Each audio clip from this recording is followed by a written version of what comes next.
Hello viewers, and welcome to a brand new episode of Trashtalk on Fabula Ultima, Technofantasy Edition, a series where I talk about the various classes you can mix together to create your desired heroic characters in your Fabula Ultima campaign. In today's episode, Esper, Empath, Psion, Soul Hacker. There's a connection between people, thought, desire, emotion, and Espers are those that can sense this connection. It just so happens that this connection can be used to hurt people badly. In terms of mechanic, Esper is what I would call an active-passive class. You do a specific thing called A, and you get effect called B, and this never change, until it changes, whether from multiple psychic gift taking one spot or because the effect gradually gets stronger. As for the free benefit, the Esper gets a permanent increase of 5 MP, which you will definitely need more of to utilize your gifts. Anyway, let's take a look at the Esper's skills, starting with Cognitive Focus. Cognitive Focus.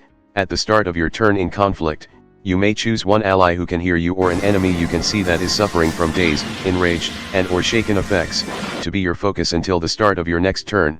You gain a bonus of up to 4 to checks you perform against your focus, also including accuracy and magic check that include your focus among the targets. Additionally, when you cause your focus to recover HP or MP, they recover up to 10 more. Do you want to screw this guy in particular? Well, there you go. As long as you have a steady source of dazed, enraged, and shaken, you pretty much get free accuracy against any target, and if you are a support, good news too, your one specific ally will be getting more stuff. Second, Hypercognition. The total MP cost your spells and verses that includes your focus among the target is reduced by up to 5, or up to 10 if your focus is the sole target, to a minimum of 0. Honestly, this might be a bigger bonus to spellcaster here. Do you hate this person in particular and also want to get free fireball? Well, there you go. Or alternatively, you can use this to let your allies recover basically for free. Either way, this will shake up the economy. Third, Navigator. You can communicate telepathically with any conscious ally within one travel day of you. You also get to perform Ritual of Ritualism discipline, and get to transport people in and out of the soul network and use it to get information too. Fun fact, you can essentially extend your psychic Wi-Fi by riding in a ship because you can now get to place faster. But yes, this is just your average psychic mental connection power. Get this if you want to have a new type moment. Fourth, Psychic Gifts. Each time you take this skill, gain a gift. What is a psychic gift? It's what I was talking about before. A gift is an effect you can obtain by performing the correct event, like dealing damage. It's pretty easy to trigger really. However, each time you use a gift, your brainwave clock, which has 4 segments, get filled. This makes some of your gifts stronger, but the MP cost also gets higher. And the funniest thing is that, I don't think hypercognition applies to this because this isn't a spell or verse, so your MP cost saving immediately got used on something else. Of course, you can just pick to not use the gift. Anyway, let's talk about them, and get the duplicate out of the way first. Atmokinesis, Gravitokinesis, Photokinesis, and Thermokinesis. These all change the damage type of your damage plus some extra damage. Collect them like Bionicle set piece to get all the damage, each damage sold separately. The only real different one is Gravitokinesis, where you also have the bonus of sending birds 6 feet under. For other combat focused gifts, which is almost all of them really, Life Transference lets you or an ally that is the focus to recover health after making an enemy to lose health, allowing you to heal even without access to healing spell. Psychic Backlash instead causes enemy to lose MP after causing you to lose health or succeeding an opposed check against you, shutting them down without doing anything on your part. Psychic Shield lets you use your willpower plus more as your defense and magic defense after seeing an enemy ready to attack you, perfect if you have high willpower, which you probably will considering how spell focused this class is. Reassuring Presence lets an ally you are guarding to recover MP plus recovering from some status effects. And lastly, there's Clairvoyance, which lets you ask the GM a question after bonding with the NPC or making them your focus. It's self-explanatory. With these gifts, you essentially obtain a bunch of action-free passive that will benefit you from just about anything. The only problem is that these can get a little MP hungry, so some management skill will be needed. And lastly, there's Psychokinesis. When you perform accuracy check, you may replace one of the attribute dice with willpower.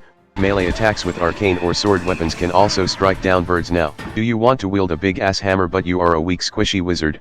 Not anymore, though I have to mention that you don't really need willpower for a lot of Esper skills if you just want to be some guy with psychic power. This is just an option for high willpower magic Esper build that also want to stab people. After putting 10 points into Esper, it is now considered as mastered and you can pick a heroic skill for it. In total, There's 8 Esper specific heroic skills, 3 in Technofantasy, 3 in Natural Fantasy, and 2 in the 6th Fabula Ultima bonus supplement. First, in Technofantasy Atlas, there's Brainwave Discharge. While your brainwave clock is full, you can spend an action to detonate it. You can pick between dealing 20 physical damage to every enemy on scene, or 30 to just one unfortunate target. This also increases the more you level up. This heroic skill is clearly good for 2 things, letting you reset your brainwave clock to save up on MP, and using the clock as a time bomb.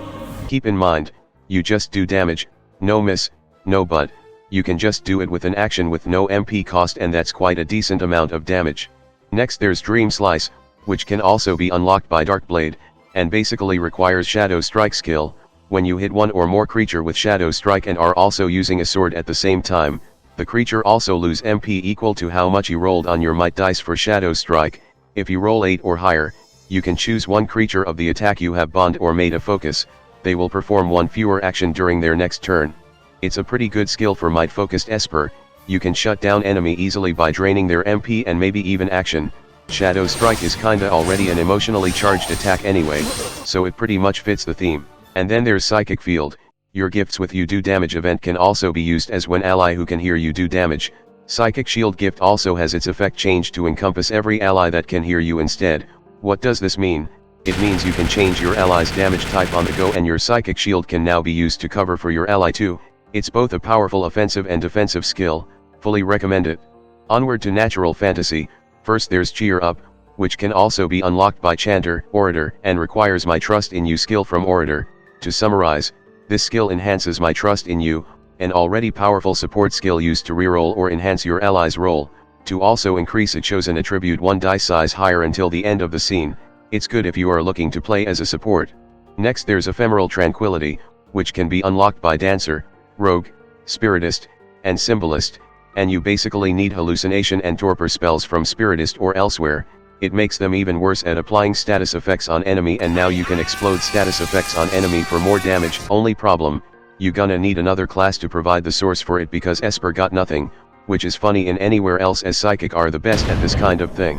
Then there's Fitcast, which can also be unlocked by Chimerist, Darkblade, Fury, and Wayfarer. It's a skill that lets you cast magic with might, which mean an Esper actually has the option to stab people with their mind and cast magic by punching people really hard. At the same time, I don't recommend a generalist stat build though, but if you want to cast magic with your bare hand, you can. And lastly, in the 6th Fabula Ultima bonus supplement, there's Flow of Yin and Yang, which can be unlocked by Dancer, Elementalist, and Invoker. To summarize this build, you can do more damage by switching your element around constantly, and get to make every enemy lose their mind or make one ally gain a lot of MP back. It's an interesting skill the Esper can definitely make use of with their Kinesis, just that it's complicated to read. And finally, there's Like an Open Book, which can also be unlocked by Loremaster and Rogue and requires the Soul Steal skill from Rogue. With this skill, you can steal things off creatures so hard you can steal their IP address too, learning everything about them, and if it's against mini-boss, you also do extra damage to their credit this way, more money and damage to pile onto your foe. That sounds like a pretty good deal. And that's basically on Esper, people that can connect others with their minds so they can hurt them more, and that's it for the Technofantasy classes. Now, we are onto, for now, the last bunch of the classes, the Natural Fantasy classes starting in the next episode. That's all for now, and I will see you all next time. Hello there, if you like this video, please subscribe and click that notification bell button. If you want to see the videos early as well as further support my channel, you can join in my Patreon page, or buy me some coffee, links in the description. Anyway, have a nice day.